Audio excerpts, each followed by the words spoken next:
John from JO Ventures Outdoors, and today I wanted to talk about one of my knives that has a story behind it. It has it's a special knife in my collection and a collectible. You can see it's my 1982 World's Fair knife. I picked this up at the 1982 World's Fair when I visited it with my youth group from church at the time. I think I was in my teenage years. It was hosted in Knoxville, Tennessee, as you can see there by the box. This knife was produced by the Parker Cutlery Company out of Tennessee. It's made of surgical steel, and you can see the logo there for the company. And I've got the original box and even the plastic that the knife came in inside the box. And then here's the knife itself. And so you've got the Parker Knife Company logo and the name on the tang stamp on one side. It's a single blade, and then Surgical Steel Japan on the other. And just a single kind of pin blade there. Yeah, I guess that would be the shape. And then it's got this real interesting brass handle with designs. And so on one side, and I'll try to hold it a little bit closer here so you can see it. It says actually Boone, Crockett, and Jackson. Up here are the words. And then on the bottom it says Knoxville, Tennessee, 1982 World's Fair. It has the logo for the fair at the time, which is also on the box. As you can see there, this flaming ball, because I think solar energy was a big, and new energy sources in the future was a real huge theme for the fair at the time. And then also it has a cabin, log cabin, and this frontiersman here on this side. And then if you turn it over, it has another scene on the other side of the handle.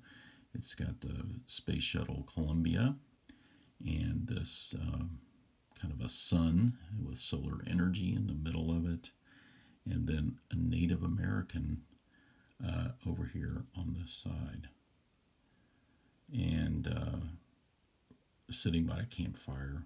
And I think that's just a really, really cool rendition. It's sort of like the past and now the future, and just remembering their heritage,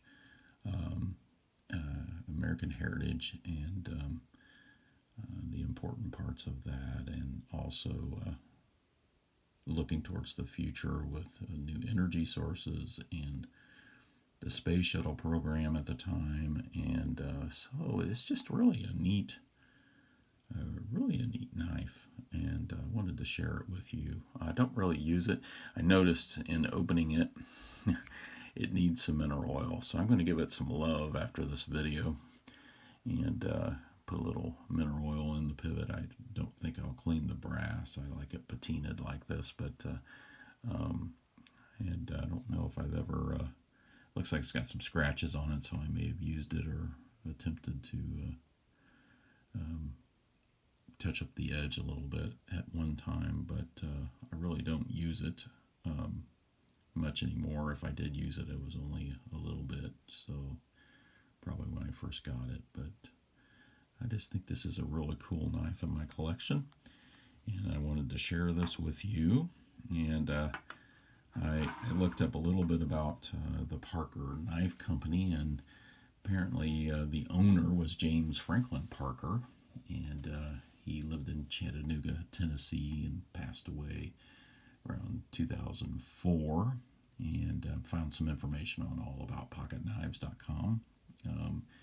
And apparently he was a former store manager and credit manager for Sherwin-Williams Paint Company, but he also founded the Parker Cutlery Company in the 60s, and was also owner of W.R. Case & Sons Company until around 1990. And he was also instrumental in operating the Parker's Knife Collectors Service, and he was president of the National Knife Collectors Association, and he also operated Bulldog Brand Knife Company for several years. So a little bit of a history about James Parker and the Parker Knife or Cutlery Company. So I hope you enjoy this video, and thank you for watching.